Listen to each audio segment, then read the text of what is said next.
Hello guys, നമ്മളിന്ന് ഇളമ്പള്ളൂർ 10ാം ഉദയത്തിന് വേണ്ടിയിട്ട് രാജയുടെ വീട്ടിൽ വന്നതാണ് കേട്ടോ. അപ്പം നമ്മൾ വരുന്നതിന് മുന്നേ തന്നെ നമ്മളെല്ലാ ഫുഡും തയ്യാറാക്കി വെച്ചിട്ട് നല്ല അസാധ്യ ടേസ്റ്റായിരുന്നു. ഫുഡെല്ലാം പായസമൊക്കെ സൂപ്പറായിരുന്നു. ഫുഡൊക്കെ കഴിച്ച് കഴിഞ്ഞപ്പോഴത്തേക്കും പിള്ളേർ പറഞ്ഞ് കളലും പോലീസും കളിക്കാമെന്ന് പറഞ്ഞു കേട്ടോ. അവനെ കളലും പോലീസും കളിക്കാനായിട്ട് ഇരുന്നപ്പോഴത്തേക്കും ഇവിടെ ഒരു പൊളി കോമഡി ഉണ്ട്. അങ്ങനെ എല്ലാവരും പൊട്ടിപ്പൊട്ടിച്ചിരിക്കുകയാണ് ഗൈസ്. എനിക്ക് ഒരുപാട് മുട്ട കിട്ടി. കുറച്ച് കഴിഞ്ഞപ്പോഴത്തേക്ക് നമ്മൾ ടെറസിൻ്റെ മുകളിൽ ജസ്റ്റ് ഒന്ന് കയറിയതാണ്. പക്ഷേ നല്ല പൊളി വ്യൂ ആയിരുന്നു. ഇറങ്ങാനേ തോന്നില്ല. നല്ല ഭംഗി, കന്യാകുമാരി ഇപ്പോൾ ഒരു ഫീലിങ്സ് ആയിരുന്നു കേട്ടോ. അത് കഴിഞ്ഞ് നമ്മൾ ഉത്സവത്തിന് പോകാനായിട്ട് പോകുമായിരുന്നു. അവിടെ ചെന്നപ്പോഴത്തേക്കും ആന ഇങ്ങനെ പോവുകയാണ്. അപ്പോൾ ഒരു ഹനുമാൻ്റെ ഫ്ലോട്ടാണ്. ഇവിടുത്തെ ഒരു പ്രത്യേകത എന്ന് വെച്ചാൽ ഇവിടെ ഒരു ക്രിസ്ത്യൻ ചർച്ചും മുസ്ലിം പള്ളിയുണ്ട് കേട്ടോ. എല്ലാ ഫ്ലോട്ടുകളും അവിടെ മുഖം കാണിച്ചതിന് ശേഷം മാത്രമേ അമ്പലത്തിലേക്ക് പോകാറുള്ളൂ കേട്ടോ. അപ്പോൾ ഇവിടെ കൂടുതലും മഹാദേവൻ്റെ ഫ്ലോട്ടാണ്. ഇത് ജേക്കബിൻ്റെ ഫ്ലോട്ടാണ്. ജേക്കബ് ഉച്ചയ്ക്ക് തന്നെ പിള്ളേരെ വിളിച്ച് ബുക്ക് ചെയ്ത് ഫ്ലോട്ടിന് മുന്നിൽ ഡാൻസ് ചെയ്യാനായിട്ട്. പിന്നെ ജേക്കബ് നല്ലോണം കെയർ ചെയ്തുകൊണ്ട് നമുക്ക് പിന്നെ ടെൻഷൻ ഇല്ലായിരുന്നു. ഈ അപ്പൂപ്പന് ഓർമ്മയുണ്ടോ? കൊല്ലം പൂരത്തിൻ്റെ വീഡിയോ കണ്ടവർക്ക് ഓർമ്മ കാണും. അതേ ഷർട്ട്, അതേ മുണ്ട്. എനർജി എന്ന് പറഞ്ഞാൽ അസാധ്യ എനർജി. അറിയാമല്ലോ, അന്നത്തെ അതേ തകർപ്പ് എനർജി ആയിരുന്നു. എങ്ങനെ വന്നറിയില്ല നമ്മളെ ഫ്രണ്ടിൽ തന്നെ. അത് കഴിഞ്ഞിട്ടാണെങ്കിൽ രാജികനോട് എല്ലാം നോക്കിക്കാണുകൊണ്ട് ഞാൻ പിള്ളേരെ കെയർ ചെയ്തു.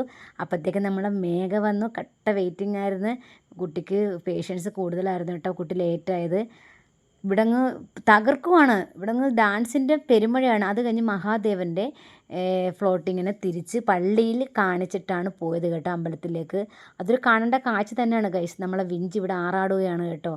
അസാധ്യമായിട്ടുള്ളൊരു ജനക്കൂട്ടമായിരുന്നു ഇവിടെ. ആദ്യമായിട്ടാണ് നമ്മൾ ഇത്രയും ജനക്കൂട്ടം ഇങ്ങനെ ഒരു ഉത്സവത്തിന് കാണുന്നത്. കൊല്ലം പൂരത്തിന് നമ്മൾ കാണുന്നുണ്ട്, അതുപോലെ തന്നെ ജനം ഉണ്ടായിരുന്നു കേട്ടോ ഇവിടെ. ഏകദേശം നമ്മൾ അമ്പലത്തിലേക്ക് അടുക്കാറായി ഗൈസ്. ജനത്തിരക്ക് കാരണം നമുക്ക് നടക്കാൻ പോലും ബുദ്ധിമുട്ടായിരുന്നു.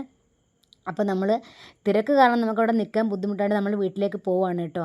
അപ്പോൾ പിള്ളേരെല്ലാം കയറി ഇങ്ങനെ മുകളിൽ നിരന്നിരിക്കുകയാണ്. ഇവിടെ ഇങ്ങനെ ഉത്സവം കഴിഞ്ഞിട്ട് ഇങ്ങനെ ആൾക്കാരിങ്ങനെ പൊക്കോണ്ടിരിക്കുകയാണ്. ഏകദേശം 1.5-2 മണിക്കൂർ ആൾക്കാരിങ്ങനെ പോയി കേട്ടോ. അത് കാണേണ്ട ഒരു കാഴ്ച തന്നെയാണ് കേട്ടോ. ഇത്രയും ജനം 4 ഭാഗത്ത് ഇങ്ങനെ പൊക്കോണ്ടിരിക്കുമ്പം എന്ത് ജനമായിരുന്നു വന്നത്. അപ്പോഴുണ്ട് ചേട്ടൻ മതിലായിരുന്നു കണ്ടത് കേട്ടോ. പാവപ്പെട്ട ആ ഫാക്ടറിയിലെ ജോലിക്കാരനുണ്ട്. അവിടെ കാർ കിടക്കുന്ന കാരണം ഗേറ്റ് തുറക്കാൻ വേണ്ടി പുള്ളിക്കാരൻ അവിടെ മതിൽ ചാടിപ്പോയി കേട്ടോ. അപ്പം നമ്മൾ ഉത്സവപ്പറമ്പിൽ വെച്ച് ഗാനമേളയ്ക്ക് പോയപ്പോൾ ഗോപികയെ കണ്ട്. ഗോപികയായിട്ട് നമ്മൾ സെൽഫി എടുത്തു, ഡാൻസ് ചെയ്തു. അവൾ കരിങ്കാളി കളിക്കുകയാണ് ഗൈസ്. അപ്പോൾ ഇവിടെ ഒരു പയ്യൻ നിന്ന് പിന്നെ തിത്തിത്താറ് തിത്തിത്തി പാട്ടിന് വള്ളം കളി തുഴയുകയാണ്. നല്ല അർമാദിച്ചവൻ ഡാൻസ് ചെയ്തു. പിള്ളേർ ഇവിടെ ഡാൻസ് ചെയ്ത് അർമാദിക്കുകയാണ്. വിച്ചുവിന് ഞാനാണ് ഹെയർ സ്റ്റൈൽ ചെയ്ത് കൊടുത്തത്. കൈ കൊണ്ടാണ് കേട്ടോ, ചീപ്പ് പോലും എടുക്കാതെ. എന്നെ സമ്മതിക്കണം ഗൈസ്. ഇതായിരുന്നു ഗൈസ് അവിടുത്തെ എടുപ്പുതിര. ഇപ്പോൾ എല്ലാ ഉത്സവവും എടുപ്പുതിര കാണാറില്ല. കുട്ടികൾക്ക് കാണിച്ചു കൊടുക്കാം കേട്ടോ. ഇത് രാവിലെ ആയപ്പം പിള്ളേർ വെട്ടിയിട്ട വാഴത്തണ്ട് പോലെ കിടന്ന് ഉറങ്ങണം. ഉറക്കം കണ്ട ഗൈസ്. എല്ലാവരും യാത്ര പോവുകയാണ്. വീടിനെ കൊണ്ടുപോകുന്നില്ല. വീടിനെ ഇവിടെ ഒറ്റക്കിട്ടിട്ട് പോവാണ്. ടാറ്റ.